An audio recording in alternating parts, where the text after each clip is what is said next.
Hello class, welcome to the official YouTube platform of DICS। तो आपको पता है कि आपको डेली एक शीट मिलती भी है। जैसे आपको डे 1, डे 2, डे 3, डे 4 ऐसे करके कुछ 5 या 6 शीट मिली होगी। बट अब उसका जो भी सॉल्यूशन है वो एक दिन छोड़ के एक दिन को यहाँ पे सॉल्यूशन रखने वाले हैं। तो आगे वाली क्लास में डे 1 एंड डे 2 का जो भी सॉल्यूशन था वो हमने देखा था। एंड आज जो भी जितने भी क्वेश्चंस देखेंगे वो सारे क्वेश्चन डे 3 की शीट के होंगे।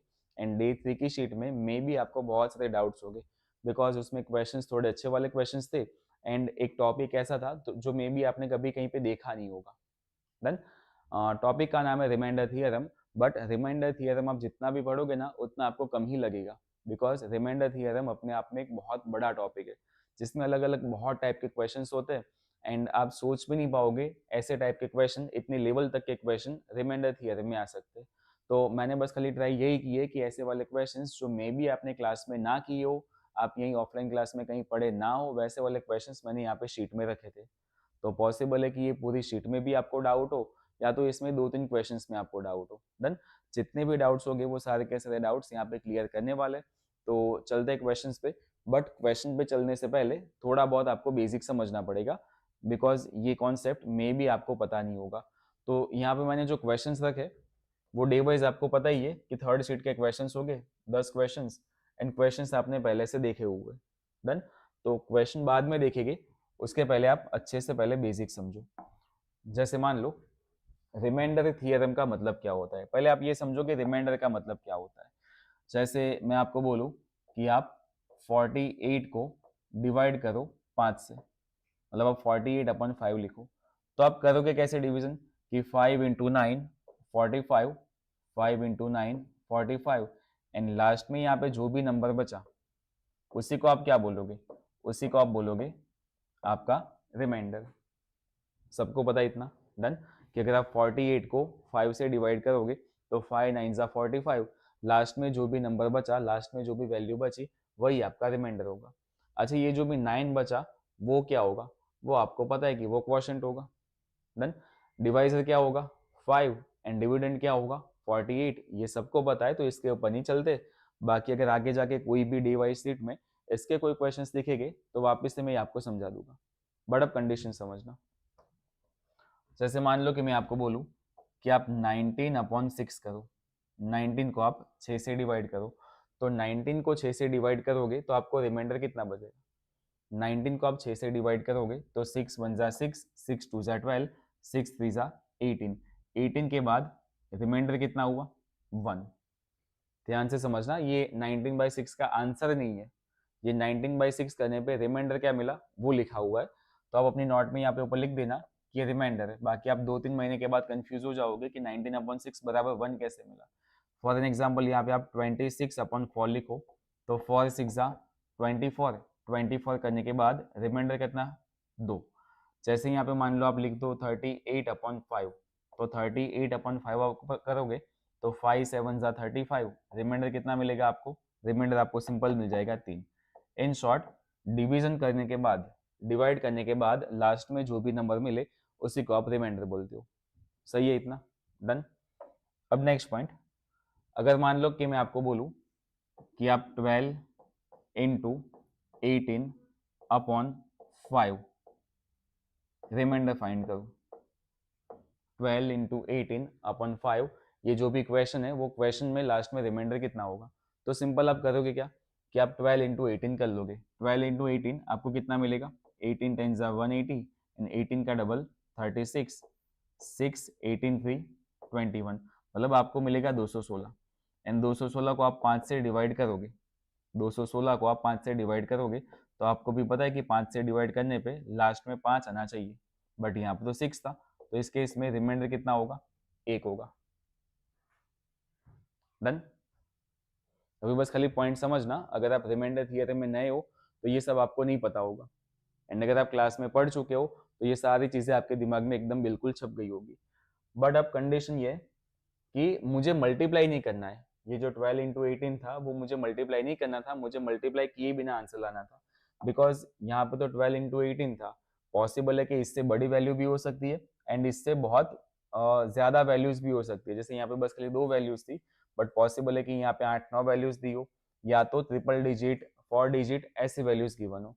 तो इसको आप ऐसे भी कर सकते हो कि आप मल्टीप्लाई करने के बाद डिवाइड करो, या तो डिवाइड करने के बाद मल्टीप्लाई करो, दोनों सेम टू सेम ही है। तो सिंपल आप 12 को 5 से डिवाइड कर सकते हो। 12/5, 5 1 जा 5, 5 2 जा 10। तो 12 को 5 से डिवाइड करने पे रिमाइंडर कितना मिला? 2। सेम एज 18 को 5 से डिवाइड करने में, 18 को 5 से डिवाइड करने पे रिमाइंडर कितना मिलेगा? 3। मतलब 5 3 जा 15, रिमाइंडर मिला 3। अभी भी उसको डिवाइड किससे करना है? 5 से डिवाइड करना है। 2 3 जा 6, 6/5। तो फिर यहाँ पे रिमाइंडर कितना बचेगा? 1। ये जो भी बेसिक्स है वो आप क्लास में पढ़ चुके हो, बट अब इसके ऊपर से एक नया रूल आपको सीखना है। इसके ऊपर से ही आपको एक नया रूल सीखना है। समझना कंडीशन। जैसे मैं आपको बोलूं कि एक नंबर यहां पे मैं लिखता हूं 12। अच्छा, ये जो भी 12 था ना, ये 12 कौन कौन से नंबर से डिविजिबल होगा? ये जो 12 था, ये 12 कौन कौन से नंबर से डिविजिबल होगा? तो सिंपल आप यहाँ पे लिखोगे कि ये जो 12 था वो 1 के टेबल में भी होगा, 2 के टेबल में भी होगा, 3 के टेबल में भी आएगा, ये 4 से भी डिविजिबल है, 6 से भी डिविजिबल है, 12 से भी डिविजिबल है। तो ये 12 1 2 3 4 6 एंड 12 इन सारे नंबर से कंप्लीटली डिविजिबल है। मतलब 12 को आप 1 2 3 4 6 एंड 12 इनमें से कोई भी नंबर से डिवाइड करोगे, रिमाइंडर आपको 0 मिलेगा। इसका सिंपल लॉजिक, ये कंप्लीटली डिविजिबल है। तो फिर सिंपल एक लाइन याद रखना कि कोई भी नंबर, कोई भी नंबर, अच्छा ये जो 1 2 3 4 6 वाला लिखे ना, ये 12 के फैक्टर्स ही है, फैक्टर्स ऑफ 12। मतलब कि 12 को इनमें से कोई भी नंबर से अगर मैं डिवाइड करूं, 12/2 या 12/3 या 12/4 या तो 12/6 या तो 12/12, हर एक केस में रिमाइंडर कितना बचेगा? रिमाइंडर तो 0 ही होगा, बिकॉज वो नंबर कंप्लीटली डिविजिबल होगा। मतलब कोई भी नंबर ऑलवेज अपने फैक्टर से कंप्लीटली डिविजिबल होता है। ये एक पॉइंट, एक स्टेटमेंट अपने दिमाग में फिक्स कर लेना कि कोई भी नंबर अपने ही फैक्टर से कंप्लीटली डिविजिबल होता है।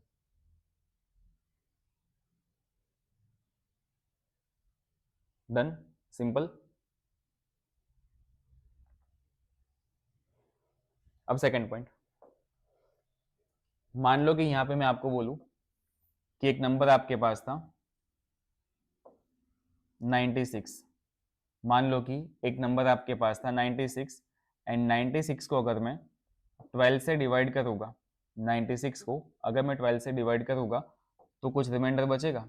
नहीं। आप बोलोगे 96 12 से कंप्लीटली डिविजिबल है। 12 8 जा 96 होगा ना, 12 8 जा 96, मतलब 96 इज कंप्लीटली डिविजिबल बाय 12। अगर कोई भी नंबर किसी एक नंबर से डिविजिबल हो, जैसे कि 96 12 से डिविजिबल था, तो 12 के ही अलग अलग फैक्टर्स, 12 के ही अलग अलग फैक्टर्स 1 2 3 4 6 एंड 12 तो अपने आप में 12 लिखा ही है। ये अलग अलग फैक्टर्स ही तो है कि 96 अगर 12 से डिविजिबल था तो 96 12 के ही अलग अलग फैक्टर्स 1 2 3 4 6 से भी डिविजिबल कंप्लीटली होगा ही होगा। डन। ये आपको पता होना चाहिए कि अगर 96 12 के टेबल में था ना, तो 96 ये हर एक नंबर के टेबल में कंपलसरी होगा। ये कॉन्सेप्ट समझे? जैसे कि मान लो कि मैं आपको ऐसे बोल दूं कि कोई एक नंबर था 248, ये 248 124 से डिविजिबल था, 248 124 से कंप्लीटली डिविजिबल था। तो 124 के अलग अलग फैक्टर कौन से बनेंगे? आप सिंपल यहाँ पे लिखोगे कि 124 इज इक्वल टू, सिंपल आप क्या लिखोगे यहाँ पे, 124 का हाफ कितना होता है? 62। तो ये 62 इंटू 2 होगा। उसके बाद 62 का भी हाफ कितना होता है? 31 इंटू 2 62 एंड इंटू 2 अलग से लिख दिया। तो 2 इंटू 2 आप 4 लिख सकते हो। मतलब अगर 248 124 से डिविजिबल होगा तो वो 31 से भी डिविजिबल है, 2 से भी डिविजिबल है एंड वो 4 से भी डिविजिबल है। इन शॉर्ट वो 62 के भी टेबल में होगा। समझो मैं आपको क्या बोलना चाह रहा हूँ? मतलब कोई एक नंबर किसी और एक नंबर से कंप्लीटली डिविजिबल हो, पूरे पूरा कटता हो, तो उसके जो फैक्टर्स होंगे उससे भी वो कंप्लीटली डिविजिबल ही होगा। आई होप कि इतना आपको समझ में आ रहा होगा। ये इतना कुछ खास है भी नहीं।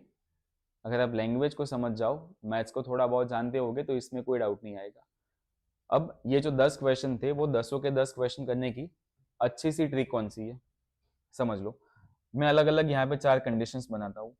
जैसे मान लो फर्स्ट कंडीशन कि यहाँ पे मान लो कि आपने a के ऊपर पावर लिखी x, एंड यहाँ पे आपने किया प्लस, फिर b के ऊपर पावर लिखी आपने x, a raise to x plus b raise to x। Same मान लो कि यहाँ पे आपने लिखा a raise to x plus b raise to x। Third point, मान लो कि आपने यहाँ पे लिखा a raise to x minus b raise to x। And fourth point, यहाँ पे आपने लिखा a raise to x minus b raise to x। मतलब a की पावर x एंड b की पावर x, एक बार प्लस एक बार माइनस। फिर आप बोलोगे कि सर ये फर्स्ट एंड सेकंड ये दोनों तो इक्वल ही है, ये थर्ड एंड फोर्थ ये भी तो इक्वल है, तो अलग अलग लिखा क्यों? तो आप कंडीशन समझो कि ये जो फर्स्ट केस था उसमें ये जो x था ना, वो लेते कोई भी ऑड नंबर, एंड ये सेकंड जो प्लस था उसमें काउंट करते हैं कि ये जो x था उसमें आप लिखोगे कोई भी इवन नंबर। अच्छे से समझनी है ट्रिक, बहुत ही इंपॉर्टेंट है। सेम एज ये थर्ड में आप x के जगह पे काउंट करोगे ऑड नंबर,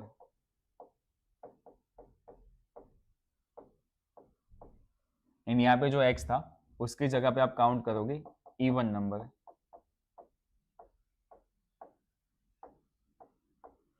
मतलब कि जैसे यहाँ पे आप मान लो कि x की जगह पे 1 3 5 7 कुछ भी ले सकते हो, यहाँ पे x की जगह पे 1 3 5 7 9 11 कुछ भी कोई भी ऑड नंबर ले सकते हो।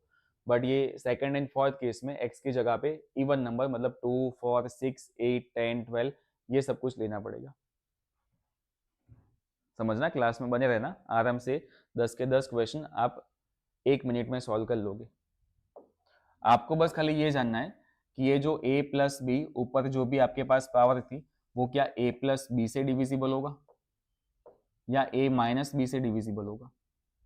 सेम टू सेम इसमें भी आपको ये पता लगाना है कि ये नंबर क्या a प्लस बी से डिविजिबल होगा या a माइनस बी से डिविजिबल होगा। Same as A X plus B X, X even number है तो क्या ये a प्लस बी से डिविजिबल होगा या ये a माइनस बी से डिविजिबल होगा। सेम एज यहाँ पे भी आपको यही पता लगाना है कि क्या ये नंबर a प्लस बी से डिविजिबल है कि a माइनस बी से डिविजिबल है। डन। जैसे मान लो यहाँ पे आप पावर 1 लिखो, a raise to 1 b raise to 1, तो a raise to 1 plus b raise to 1 ये सिंपल a प्लस बी ही तो बना, तो ये number always a plus B से डिविजिबल होगा।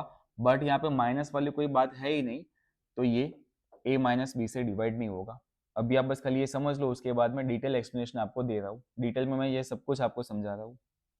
अगर ये माइनस होगा एंड पावर ऑड होगी तो ये a माइनस बी से तो डिवाइड होगा, बट ये कभी भी a प्लस बी से डिवाइड नहीं होगा। अच्छा, a raise to x plus B raise to x, अगर x जो भी आपके पास पावर थी वो इवन होगी तो ना ये a प्लस बी से डिवाइड होगा ना ये a माइनस बी से डिवाइड होगा। एंड सेम अगर मान लो कि a raise to x minus B raise to x, अगर x इवन होगी बीच में माइनस होगा तो ये a प्लस बी से भी डिवाइड होगा एंड ये a माइनस बी से भी डिवाइड होगा। अब ये सब कुछ मैंने किया क्या, वो लॉजिकली आप समझो, एंड कोई भी कंफ्यूजन हो आराम से कमेंट कर देना, मैं सेकंड कोई भी लेक्चर में ये वापस आपको समझा दूंगा। बट इसको आप अगर एक दो बार समझ लोगे तो इसमें कोई डाउट आपको नहीं आएगा। देखो समझना, जैसे यहाँ पे लिखा था a raise to x plus B raise to X where x is equal to odd number, तो आप 1 2 3 सॉरी ऑड नंबर में 1 3 5 7 9 ऐसे कुछ भी लिख सकते हो। जैसे मान लो आप x की जगह पे 1 लिखो तो फर्स्ट इक्वेशन क्या बनेगा, x plus sorry a plus B, a raise to 1 plus b raise to 1 is equal to a plus B. Second a cube plus B cube. Third equation बनेगा, अगर आप ए एक्स की जगह पे 5 लिखोगे तो a raise to 5 and b raise to 5। Done. अब ये फर्स्ट का तो कोई इक्वेशन होगा नहीं, फर्स्ट तो सिंपल ए प्लस बी, वो ए प्लस बी ही है। A cube plus B cube का इक्वेशन क्या होता है? A cube plus B cube का equation a plus b second bracket में a square minus a b plus B square होगा। यहाँ पे भी थर्ड में भी जो पावर थी वो ऑड थी, तो स्टार्टिंग में तो आपको ए प्लस बी ही तो लिखना पड़ेगा, उसके आगे जो भी इक्वेशन आए वो अपने को पता होगा या नहीं होगा उससे कुछ फर्क नहीं पड़ेगा। मतलब अब अगर ऑड नंबर्स लिखोगे बीच में प्लस होगा तो जो भी इक्वेशन बना इक्वेशन में ऑलवेज स्टार्टिंग में ए प्लस बी ही मिलेगा। एंड अगर यहाँ पे कोई भी नंबर लिखा हो divide by a plus b दिया हो तो ये नंबर ए प्लस बी से कंप्लीटली डिविजिबल होगा ही होगा। Done. A plus b cut out, simple a plus B से डिवाइड हो जाएगा। बट ये इक्वेशन में कहीं पे भी ए माइनस बी आपको दिख नहीं रहा, मतलब ये ए माइनस बी से कभी डिवाइड हो ही नहीं सकता, कुछ ना कुछ रिमाइंडर बचेगा बट वो आगे जाके क्वेश्चंस में देखेंगे, बाकी कंप्लीटली डिविजिबल नहीं होगा। सेम एज अगर आप सेकेंड वाले केस का इक्वेशन लिखो where x is equal to odd numbers but बीच में यहाँ पे माइनस था, तो आप अलग अलग इक्वेशन ऐसे बनाओगे a raise to 1 minus B raise to 1 a cube minus b cube a raise to 5 minus B raise to 5, ऐसे ही आगे आप बढ़ोगे। अब a raise to 1 minus B raise to 1 का मतलब क्या होता है? ए माइनस बी तो होता है, यानी a cube minus b cube मतलब a minus b second bracket में a square plus a b plus B square. Third answer में आप स्टार्टिंग में ए माइनस बी तो लिखोगे ही लिखोगे, बट इसके आगे कुछ ना कुछ इक्वेशन बनेगा। अब क्या होगा क्या नहीं होगा वो अपने को पता नहीं, बट सिंपल जब भी पावर ऑड मिले बीच में माइनस लिखा हो तो वैसे इक्वेशन का ऑलवेज एक फैक्टर ए माइनस बी तो होता ही है। तो इस फॉर्म में आपको जो भी नंबर मिलेगा वो number always A minus B से कटेगा, ए माइनस बी से कंप्लीटली डिविजिबल होगा। बट यहाँ पे इक्वेशन में कहीं पे भी ए प्लस बी का जिक्र था ही नहीं, तो ये नंबर ए प्लस बी से कभी कट नहीं हो सकता। रिमाइंडर बचेगा बट क्या बचेगा वो आगे जाके देखते हैं। बाकी याद रखना a raise to x plus B raise to x where x is equal to odd number, ये नंबर ए प्लस बी से डिविजिबल है। A raise to x minus B raise to x, अगर एक्स ऑड नंबर होगा तो वो a minus B से divisible है, a plus B से डिविजिबल नहीं है। आई होप यहां तक आप समझे होंगे। Next a raise to x plus B raise to x, तो सिंपल आप इक्वेशंस कुछ ऐसे बनाओगे कि a square plus B square, because यहाँ पे एक्स की जगह पे आपको लिखना क्या था? Even number. A raise to 4 plus B raise to 4। आप जितना भी मैथ्स पढ़े होगे इसका इक्वेशन आपको कभी पता ही नहीं होगा, बिकॉज इसका कोई इक्वेशन है ही नहीं कि a square plus B square को एक्सपांड कैसे करें। तो जब इसका कोई इक्वेशन ही नहीं है तो इसके आप फैक्टर्स कभी निकाल ही नहीं पाओगे। तो ये ना तो ए प्लस बी से कटेगा ना ये माइनस बी से कटेगा, because A square plus B square का अपने पास कोई भी इक्वेशन नहीं है। बट अगर आप फोर्थ वाले केस में देखोगे तो a raise to x minus B raise to x, जैसे इवन नंबर लिखना हो तो आप लिखोगे a square minus b square, फिर यहाँ पे आप लिखोगे a raise to 4 minus B raise to 4। इसका इक्वेशन क्या है? इसका equation a plus b a minus b, same as इसका equation a square minus b square a square plus B square, फिर ये तो सेम टू सेम ऊपर जो मिला वही हो गया ना। तो अगर पावर इवन हो बीच में माइनस दिया हो तो वो नंबर ए प्लस बी के टेबल में भी होगा एंड ए माइनस बी के टेबल में भी होगा, बिकॉज इसी का एक फैक्टर ए प्लस बी भी था, एक माइनस बी भी था। डन। अब इसमें कोई भी डाउट है आराम से पूछ लो, बाकी अब चलते हैं सीधे क्वेश्चंस पे।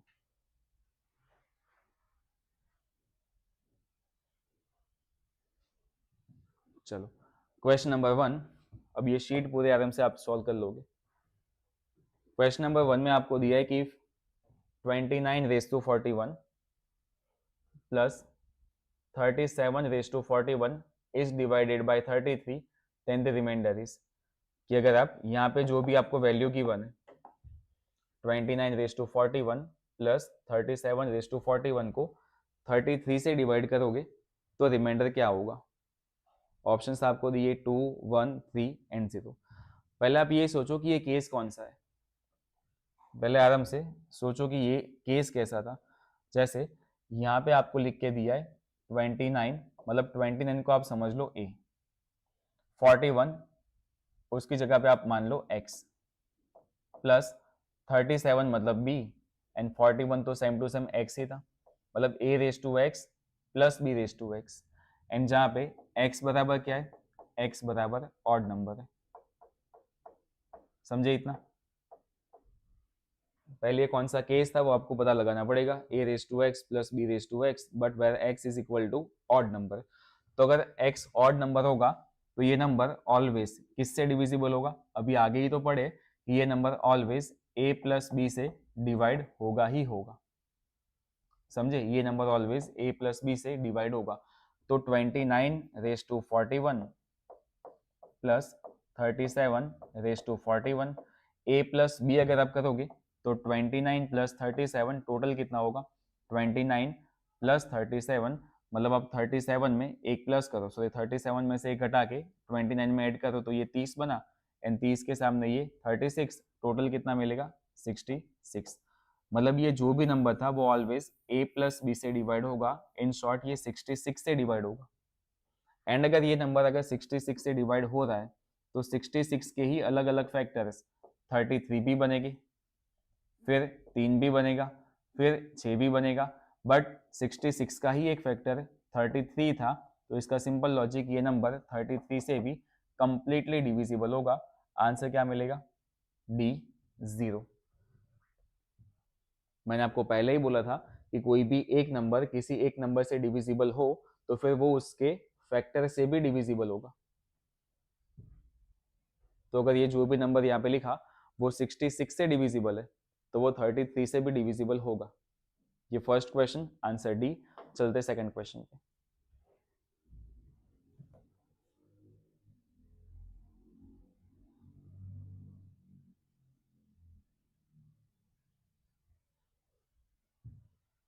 What is the remainder when 127 raised to 97 plus 97 raised to 97 is divided by 32? Same type का क्वेश्चन है, बस खाली आपको फॉर्मेट समझना है कि यहाँ पे फॉर्मेट कौन सा दिया है।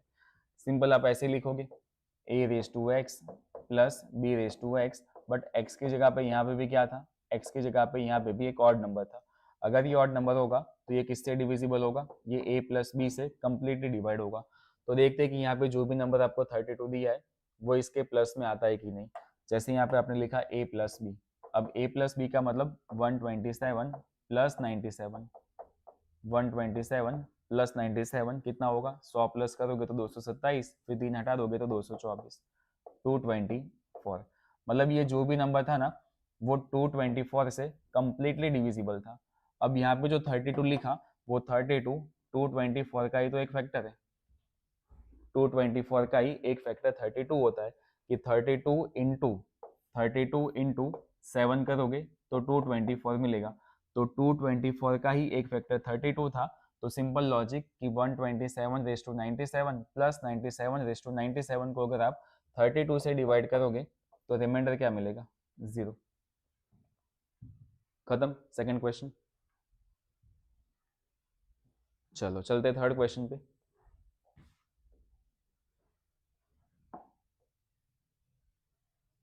One of the factors 8 raise to 2k plus 5 raise to 2k where k is an odd number. अच्छा क्वेश्चन।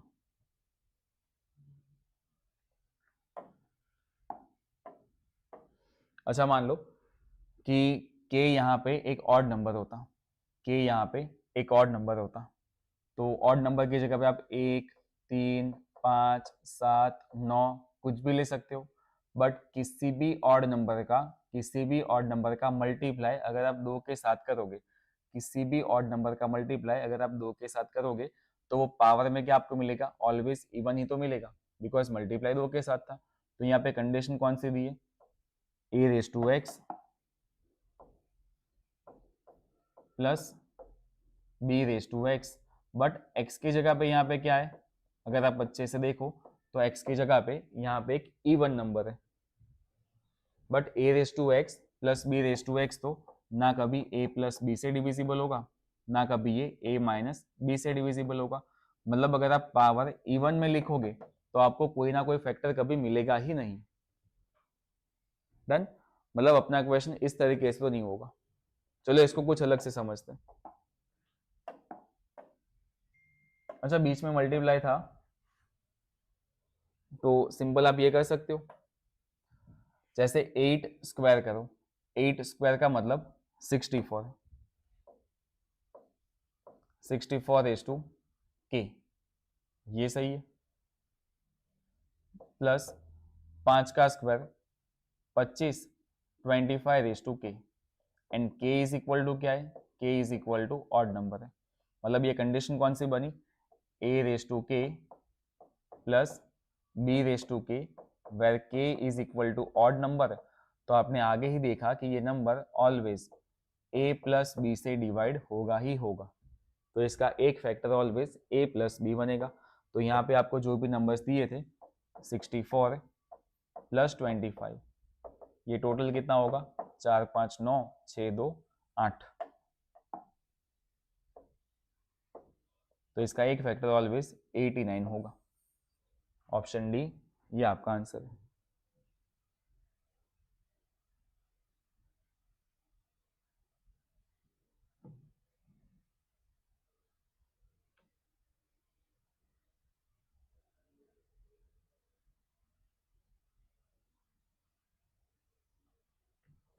करें next.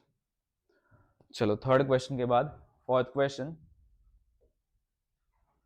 What is the reminder when we divide 5 raise to 70 plus 7 raise to 70 by 37। Same to same question है, answer आप फटाफट दे सकते हो। जैसे आप बस खाली कंडीशन सोचोगे तो कंडीशन क्या बनेगी, 5 रेज टू 70 मतलब a raise to x plus b raise to x, but यहाँ पे x की वैल्यू क्या है, x की वैल्यू यहाँ पे इवन थी। अगर मान लो कि x की वैल्यू अगर इवन हो तो a square plus B square ये ना तो a प्लस बी से डिवाइड होगा ना a माइनस बी से डिवाइड होगा। ये सब कुछ अगर आपको पता ना चल रहा हो तो पहले आगे जो भी 15 मिनट में जो बेसिक समझाया वो अच्छे से समझो। अगर आपने बेसिक स्किप किया होगा सीधे आप क्वेश्चंस पे आओगे, आपको कुछ भी पता नहीं चलेगा। तो भले ही आपके 15 मिनट थोड़े बहुत वेस्ट हो, पहले आप बेसिक को समझो, उसके बाद ये लेक्चर देखना। बाकी ये लेक्चर में आपको कुछ भी समझ में नहीं आएगा। मतलब a प्लस बी से डिवाइड नहीं होगा, a माइनस बी से डिवाइड नहीं होगा, कुछ अलग समझना पड़ेगा, कुछ अलग सोचना हो तो इसको आप ऐसे सोचो कि जैसे यहाँ पे 5 रेज टू 70 था तो 5 रेज टू 70 को आप ऐसे लिख सकते हो कि 5 square into 35 plus 7 square into 35। मतलब बस खाली 70 को डिवाइड किया है।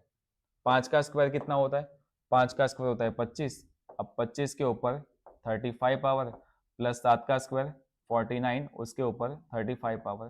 तो पावर कैसी आपको मिली, पावर आपको मिली ऑड, बीच में प्लस था मतलब ये number always a plus B से डिवाइड होगा। तो 25 प्लस 49 ये टोटल कितना होता है, 25 प्लस 49 आप करोगे तो ये नंबर होता है टोटल 74। मतलब 74 से डिवाइड होगा। बट यहाँ पे आपको नंबर कौन सा दिया है 37, तो 37 का आप डबल करोगे तो 74 मिल जाएगा। मतलब सिंपल लॉजिक कि 74 का ही एक फैक्टर 37 था, रिमाइंडर कितना होगा 0। तो इसमें ऐसे मत सोचना कि सर से रिमाइंडर वाले क्वेश्चन में ऑलवेज आंसर 0 ही मिलेगा। हाँ ऐसे वाले क्वेश्चन हो गए तो आंसर 0 होगा, बट ये क्वेश्चन को घुमा के भी पूछते हैं, जैसे वो 8 रेज टू 2 के वाला क्वेश्चन था। चलो क्वेश्चन नंबर 5 लो, ये अच्छा क्वेश्चन है। The number 97 raise to 30 minus 14 raise to 30 is divisible by.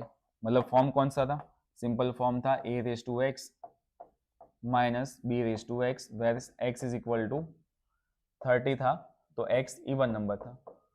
अगर x मतलब जो भी पावर थी वो इवन में हो, दोनों के बीच में माइनस हो, तो ये नंबर a प्लस बी से भी डिविजिबल होगा एंड a माइनस बी से भी डिविजिबल होगा। मतलब ए एक्स माइनस बी एक्स के एक फैक्टर a प्लस बी भी होगे, एक फैक्टर a माइनस बी भी होगा। कब होगा, जब जो पावर थी वो इवन में हो तब। तो एक बार प्लस करके देख लो, एक बार माइनस करके देख लो। नंबर्स आपके पास थे 97 एंड 14। आप 97 प्लस 14 करोगे तो वैल्यू कौन सी मिलेगी? 97 प्लस 14 करोगे तो आपको मिलेगा 111। सेम एज 97 माइनस 14 आप करोगे तो क्या मिलेगा? 7 में से 4 माइनस करो तो 3 एंड 9 में से 1 माइनस करो तो 8। मतलब ये नंबर 111 से डिवाइड होगा एंड ये नंबर 83 से भी डिवाइड होगा। बट यहाँ पे कहीं पे भी ऑप्शन में 111 तो है ही नहीं।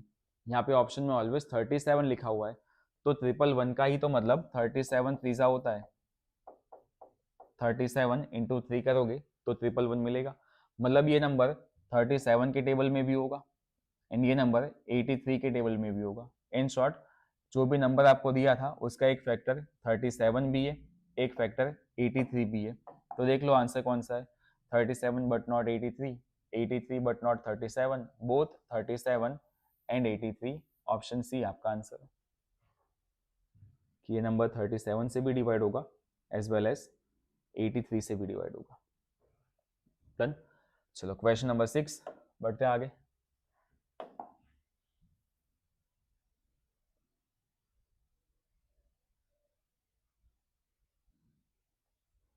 To raise to 20 minus 1 is divisible by. सब कुछ पावर में दिया है तो पावर में कन्वर्ट कर लो। जैसे यहाँ पे लिखा है 2 रेस टू 20, तो यहाँ पे एक के ऊपर भी आप 20 लिख सकते हो। 2 raise to 20 minus 1 raise to 20, ये फॉर्म कौन सा था? ये फॉर्म था a raise to x minus B raise to x, where x is equal to कौन सा नंबर है? ये x is equal to even number है। अगर मान लो कि ये इवन नंबर होगा तो ये a प्लस बी से भी डिवाइड होगा एंड ये a माइनस बी से भी डिवाइड होगा। सिंपल है।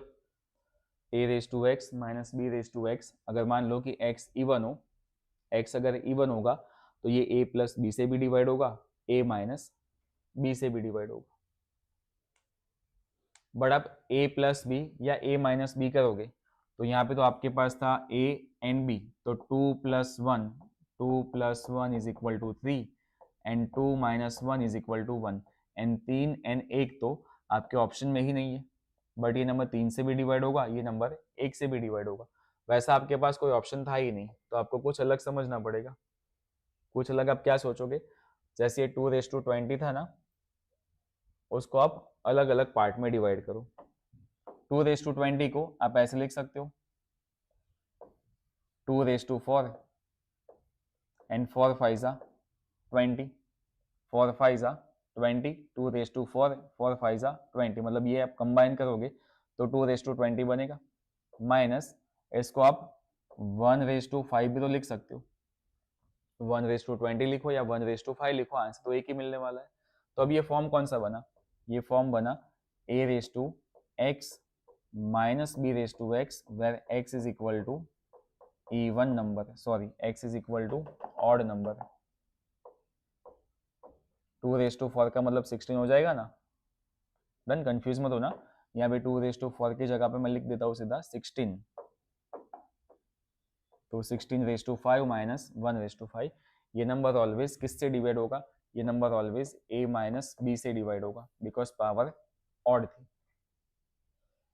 a माइनस बी से डिवाइड करना हो तो 16 माइनस 1 करना पड़ेगा। 16 माइनस 1 का मतलब ये नंबर ऑलवेज 15 से डिवाइड होगा।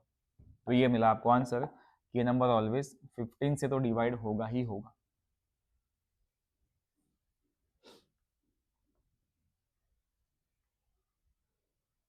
एक मिनट, 15 तो क्लियर है, ये नंबर ऑलवेज 15 से डिवाइड होगा। अच्छा, यही नंबर को आप ऐसे भी तो लिख सकते हो, जैसे मैंने लिखा 2 रेस टू 4 उसके ऊपर 5, बट ये नंबर को अगर मैं ऐसे लिख दूँ तो कि 2 रेस टू 5 उसके ऊपर पावर 4 है, तो 5 चौक 20, यहाँ पे भी आपको मिल जाएगा 2 रेस टू 5 उसके ऊपर पावर 4 माइनस 1 रेस टू 4 भी तो आप लिख सकते हो। तो 2 रेस टू 5 का मतलब कितना होगा? 32 raise to 4 minus 1 raise to 4। तो ये इक्वेशन क्या बना? ये इक्वेशन बना a माइनस बी, ऊपर पावर x थी एंड जो भी पावर थी वो किस में थी? इवन में। बीच में माइनस होगा तो ये नंबर a माइनस बी से भी डिविजिबल, ये नंबर a प्लस बी से भी डिविजिबल। तो 32 माइनस 1, ये नंबर 31 से भी डिवाइड होगा एंड 32 प्लस 1 ये नंबर 33 से भी डिवाइड होगा, तो ये नंबर 15 से भी डिविजिबल है, ये नंबर 31 से भी डिविजिबल है, ये नंबर 33 से भी डिविजिबल है। बट यहाँ पे अपने पास ऑप्शन 2 थे, तो चाहे आपने ऑप्शन ए किया हो या तो ऑप्शन आपने सी किया हो, दोनों ही आपके सही आंसर है। बाकी 17 एंड 20 पॉसिबल नहीं है, 17 एंड 20 पॉसिबल नहीं है। ये नंबर 15 से भी डिवाइड होगा, ये नंबर 33 से भी डिवाइड होगा। आई होप कि ये जितने भी क्वेश्चन है वो आपको अच्छे से समझ में आ रहे होंगे। बाकी मुझे जहाँ तक लगता है ये क्वेश्चन थोड़े हैवी क्वेश्चन है एंड आपके एग्जाम में आने की संभावना बहुत कम है। बट अगर आप रिमाइंडर थियरम पढ़ ही रहे हो तो एक भी टॉपिक अब बाकी नहीं रखना है।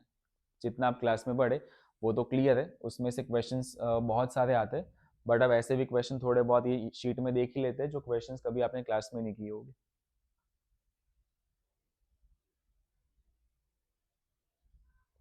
डन, करें नेक्स्ट। चलो क्वेश्चन नंबर 7।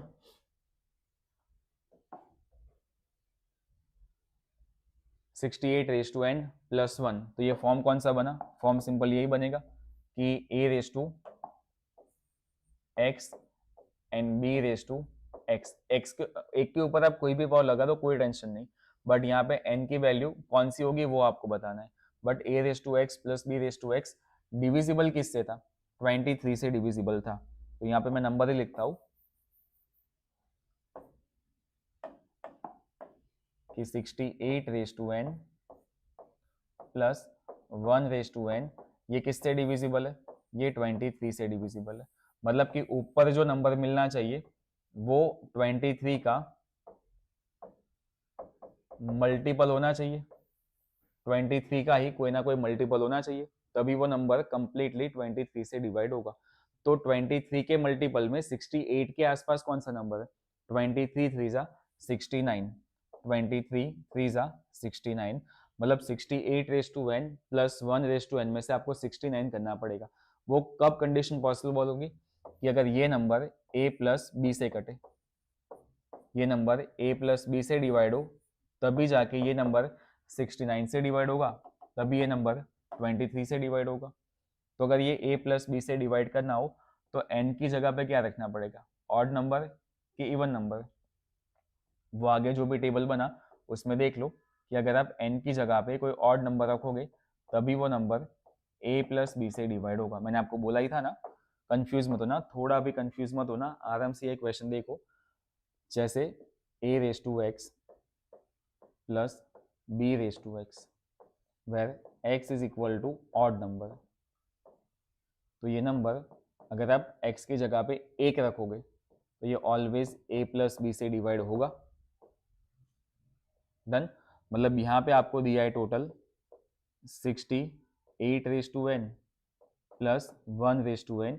अगर ये नंबर को आपको a प्लस बी मतलब 68 प्लस 1 69 से डिवाइड करना हो तो फिर पावर कैसे रखनी पड़ेगी? Odd.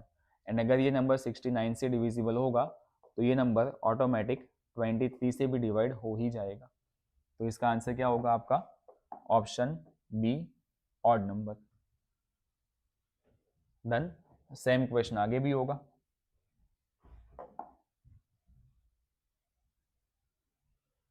For what values of x is 25 raise to x minus 1 divisible by 13। अब x की जगह पे आप क्या लोगे? Integer, odd number, even number कि रियल नंबर्स? जैसे कि आप यहाँ पे लिखो 25 रेज टू एक्स माइनस 1 ये किससे डिविजिबल था? ये 13 से कंप्लीटली डिविजिबल था, मतलब कि 31 का ही कोई ना कोई मल्टीपल ऊपर होना चाहिए। 31 का मल्टीपल में कौन कौन आएगा? 26 पॉसिबल है, फिर 39 भी पॉसिबल है, फिर यहाँ पे 52 भी पॉसिबल है, ये सब 13 के मल्टीपल पे। बट यहाँ पे जो भी नंबर लिखा 25 उसके आसपास क्या है? उसके आसपास 26 है। मतलब आपको करना क्या पड़ेगा? आपको सिंपल ये करना पड़ेगा कि 25 रेज टू एक्स माइनस 1 किससे डिविजिबल होना चाहिए? 25 प्लस 1 उससे डिविजिबल होना चाहिए। मतलब कि यहाँ पे लिखा था a raise to x minus B raise to x, ये कौन सी कंडीशन में a प्लस बी से डिवाइड होगा? तो जब यहाँ पे x की जगह पे आप पावर इवन रखोगे, बस खाली वही कंडीशन में a प्लस बी से ये डिवाइड होगा। बाकी अगर प्लस होगा तो उसका तो कोई फैक्टर मिलेगा ही नहीं, तो इसका आंसर है सी, इवन नंबर। 8 क्वेश्चन खत्म। मे बी ये लेक्चर थोड़ा बहुत आपके लिए हैवी हो रहा होगा, बट अब 2 क्वेश्चन बाकी है, फटाफट देख लो। Question number 9,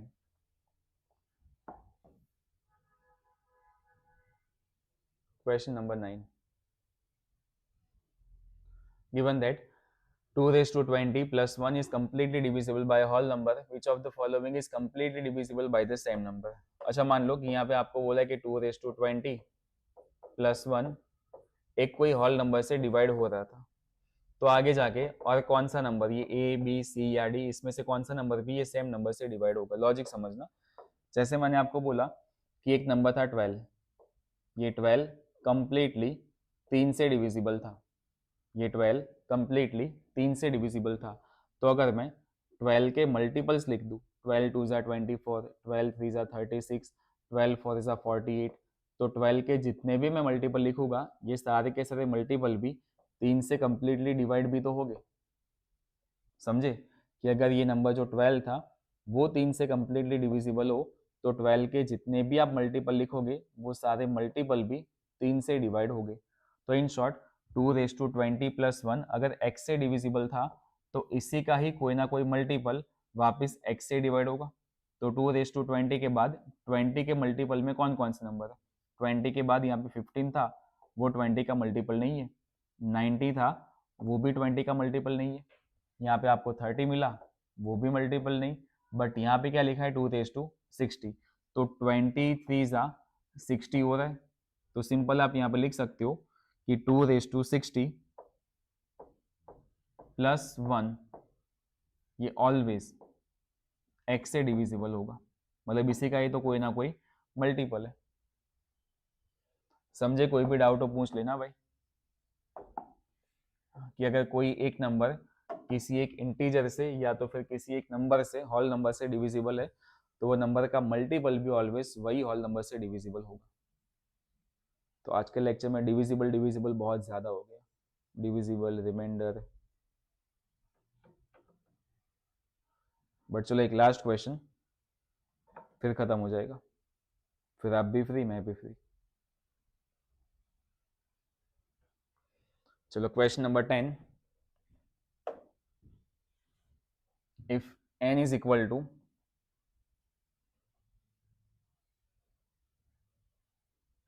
24 raised to 3 plus 25 raised to 3 plus 26 raised to 3 plus 27 raised to 3, then n divides by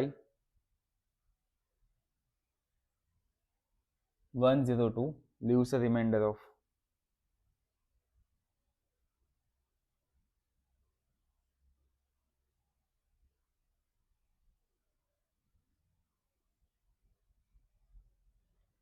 कैसे करोगे ये क्वेश्चन? बाकी आप जो भी कॉन्सेप्ट आज पढ़े वो तो अलग अलग दो नंबर्स के ही पढ़े थे ना।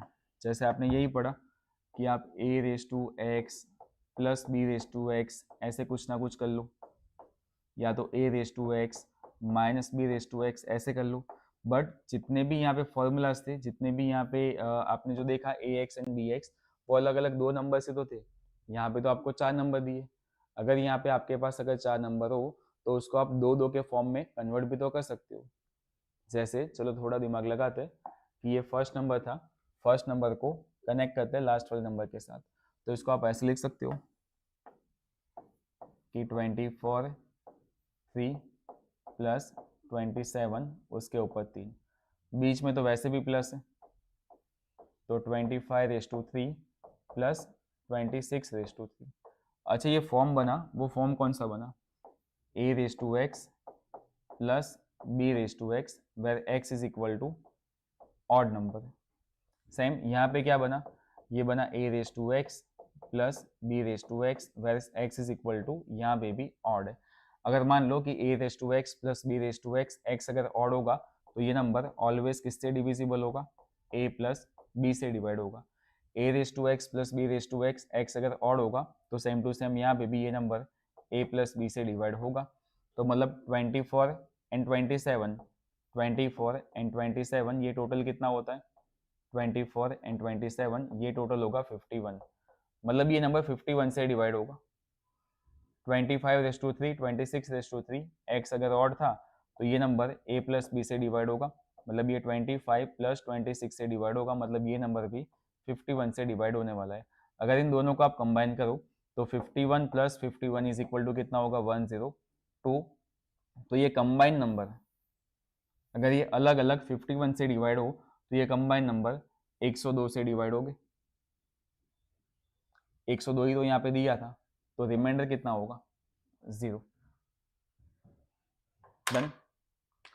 तो ये लोग खत्म हुए आपके 10 क्वेश्चन। ये शीट थोड़ी आपको हैवी लगी होगी, बाकी अब डे 4, डे 5, डे 6 आपने सॉल्व किया होगा, वो शीट आप क्लास में जो पढ़े उसी में से क्वेश्चन है, थोड़े लेवल वाले क्वेश्चंस में भी आपको लग रहे होंगे, बट करते जाओ, आपकी एग्जाम में बहुत ही काम आएगा। एंड आई होप कि आपको ये शीट सॉल्व करने में मजा भी आ रहा हो। बस खाली अगर ये शीट आपको डेली चाहिए तो फटाफट एक बार कमेंट कर देना कि हाँ सर डेली ये शीट चाहिए, बाकी फिर आप सॉल्व ना कर रहे हो तो फिर मैं ये शीट बंद कर दूँ।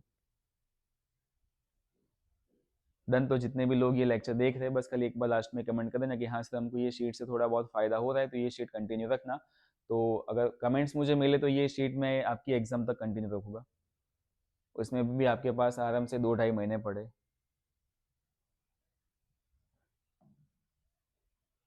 डन। चलो तो फिर मिलते हैं अब सीधे डे 4 के सॉल्यूशन में। 1-2 दिन में आपको डे 4 का सॉल्यूशन भी मिल जाएगा, बाकी आंसर्स तो नीचे दिए हुए, आंसर्स में से आप टैली कर सकते हो। मिलते चलो नेक्स्ट लेक्चर में। Thank you class.